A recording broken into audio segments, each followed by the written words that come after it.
Welcome, everyone. This is a Xiaomi Mi Note 10 Lite, and today I will go over unboxing along with a brief overview of the device. So starting off, well, this is the box, nothing really special here, just a typical Xiaomi box, so let's pop it open. Now, here we go. Here we have some specifications. So the model that I have is a 6GB RAM and 64 memory, as you can see right over here. So let's set this aside. Pop the phone out, there we go. So I'm gonna set it to the side for now. Then, and the box itself, we have just a cardboard little tray where the phone was laying in. Charger, cable, and then the charger itself. Let's pop it out. And this is a, what is it? It looks like a 30 watt charger, so a fairly good charger, honestly. And let's see what's in here. SIM eject tool. Then we have the case, which is an actually dark color. So that's kind of surprising. Usually we see the clear ones. I'm gonna check that out soon, and then paperwork, so no one really cares about that. I'll just drop that onto the side where it's not annoying me, and then get the phone itself in the way. So the phone itself has a 6.47-inch display, as you can see right now, and it's a, well, fairly nice display, honestly. It's a AMOLED, so the colors are really vivid, bright, and the dark areas of it. So if you enable the dark mode wherever it is, there we go, dark mode, you'll have this super deep blacks that basically don't even aren't even lit up. So in the dark environment, it looks really nice and isn't really as harsh to the eye. And yeah, so you have these super deep blacks. Then the resolution of that display is just a typical 1080p by 2340, which comes out to be 398 pixels per inch. It's just a standard pixels per inch, with a screen to body ratio of 87.8%. And then you have the Gorilla Glass front, and the glass itself is curved, so oops, I should have unlocked it. But you can see that it does curve to the side. You can still see the display right over here. So it's a fairly nice curve. Now it isn't anything like super bend like the waterfall displays that some of the companies decided to make, but it has this nice subtle curve to it that does feel nice when you're holding the phone in the hand. Now the phone itself is a little bit chunky. As you can see, it does have some thickness to it. Now if I compare it to the Huawei Mate 20 Pro, you can see that it does have significantly higher thickness than my device. So it does have a fairly thick body. Now with the thickness, you do have a fairly decent battery though. So it comes with a 5260 milliamp hour battery, so it should be fairly good for, well, more than one day probably.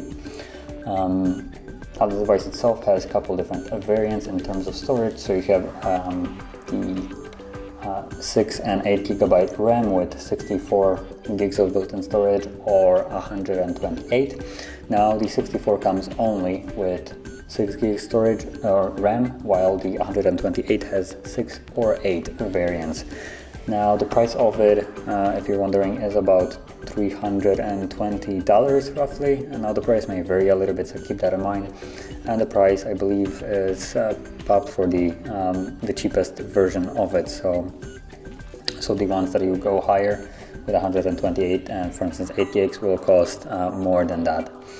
And apart from that, if we flip the phone back, you have a quad camera setup. As you can almost see it if the light wouldn't be shining so weirdly. Let me just move it somehow. So The main sensor is a 64 megapixel wide sensor, then you have an 8 megapixel ultra wide, 2 megapixel macro and 5 megapixel depth sensor, and all that basically equates to you being able to shoot at 4K 30 frames or 1080p 30, 60 or 120 being the slow motion. And you can also go even slower to 720p at 960 frames. Now I'm pretty sure that if you decide to use the slow motion, it will most likely be the timed one that it allows you to either at 960 you will be able to record only a second. So yeah, it's like I thought. So you will see right now this is recording at 960 and it's processing it right now, so give it a moment. And we look at it, just unload this and play it. And it does some artifacting already that I can see. As you can see, the text just looking all kinds of weird. So yeah, I did see the same problem with the Poco phone Poco F2 Pro. It had also the 960 frames, but at 1080p, and it did the exact same thing. I mean, also Xiaomi, so I guess they just might have had some kind of misstep in the camera app when it comes down to just the software for it. Now, the front-facing camera is a 20 megapixel wide sensor, and it only shoots at 1080p 30. Now, really, I don't think you need any more than that. It's not like you're going to be recording any kind of high-quality videos from a front-facing camera, so I would say that the back one is more important. And on top of that, you have the Android 10, as you can see right now. So the latest Android right now, and the MIUI 11, I believe it is. That's their skin, I think, name, but that might be incorrect. I know it's the 11. And now the part of the skin over the Android. Now, if you're a fan of it, then good for you. If you're not the biggest fan of it, well, I guess too bad, you can't really change it. You get what you get here. Now, honestly, it's not really that bad. With the Android 10, they did change a couple things. Like I've seen basically every Android 10 having the notification panel be, well, the same over all the skins, I think, apart maybe from like the Samsung. But Huawei's, Xiaomi's, and all those other companies look like Android 10 is basically the same, and the only difference is in like the settings, when you go into the settings and how the icons look like about it, and also just the general wallpaper and theming of this device itself. Then moving on, the device comes with a, like I said, 30-watt charger, and it's a fast charger, so it should charge the device fairly quickly. Now, things that you probably could keep in mind: there is no under display fingerprint, and I don't think there is any fingerprint whatsoever on the device. So you're only going to be stuck with the face recognition or PIN pattern or password, whichever one you choose. So that's a downside. And yeah, now also the device, when it comes down to storage, it comes with a UFS 2.1, so you're not getting the fastest data transfers that you could. The 3.1, I believe at the moment, is the fastest one, and I think when it comes down to just that from 2.1 to 3.1, I believe it's like twice as fast. So you do lose quite a significant amount of data there in terms of like the transfers. And what else is there to say? The device comes in 3 different colors. So you have the Midnight Black, Glacier White, and Nebula Purple. Now in this case, I believe this probably is going to be the Midnight Black. Let's just check on the box just to be sure. So this is, yep, Midnight Black.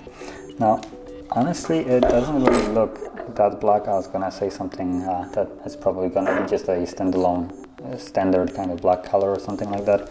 But it does have a kind of like a tint of deep blue color to it. I'm not really sure how to explain it. You need to probably see it in person. And well, this is the only color that I have on me, so I can't really speak for the purple one or the white one. So keep that in mind. Now when it comes down to the build of the device. You've seen that it is fairly thick. You have this teardrop notch for the camera, speaker grill right over here, and then at the top, on the right side of the top, you have the antenna band. As you can see, this stripe right here, along with an IR sensor, I believe that's what it is.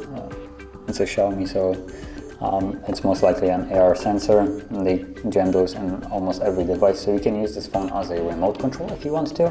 It's kind of a gimmick, but if you really like it, you can basically assign majority of your remote controls just to your phone. Launch their app. They have a special app for it. If I can find it quickly, it's called like Mi Remote or something like that, which looks like I can't really search for it.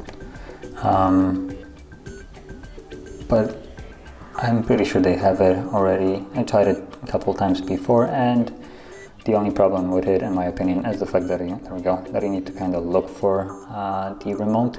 So if you go in here, you have a plethora of different accessories that you can add. So you have Mi TV, Mi boxes, TVs, AC, fans, smart boxes, all those stuff. Now, whatever you choose, for instance, let's just choose a TV, and you can search for instance, Samsung, and it's just general Samsung, right? They have plenty of TVs, right? You can see right here, test button 1 out of 27. So you basically go press power on or off, and it tells you this device turn on or off, and you should choose no. It goes to the next one and it cycles through all of them, and you basically have to cycle through till you find a preset that will turn it on and off, and then it should work just fine. There is not really any other quick way to do it. It would be nice if they would have added something like models, and then just have a general model version of it that it automatically works. But in this case here, you just have to cycle through every Samsung TV remote that they have. So yeah, now going back to the look of the device itself. On the left side, you only have the one band there for reception, and at the bottom you have a headphone jack, which is actually surprising. Then the Type-C charging, speaker grill, and more antenna bands right here. Then on the right side, SIM tray, the keys for volumes and power key, and then at the back, just a dual tone flash, or two different flashes. I'm not really sure how that works, and the 4-camera setup, along with this super fingerprint magnet of a bag. As you can see, this thing is an absolute magnet for fingerprints, but the way it's made, it's almost like a mirror finish, so it does attract magnets like crazy. And apart from that, the device is fairly nicely built. It works nice with the Snapdragon 730G. You won't be getting any flagship performance out of it, but in my opinion, it still works fairly well for this device. And the price of it at about $320 or 300 something, depending where you get it, is fairly respectable for the device that you get. So yeah, the device is, in my opinion, worth the money here. But if you wanted to go somewhere higher, like I said, the Xiaomi also has their Poco F2 Pro, which will have, well, basically flagship specs for half of the price of a flagship. So that is also a really good device if you're looking for something higher budget. If you're not looking for anything higher than this, then this is an outstanding device in my opinion. And yeah, so this would conclude the overview of the device. And if you found this very helpful, don't forget to hit like, subscribe, and thanks for watching.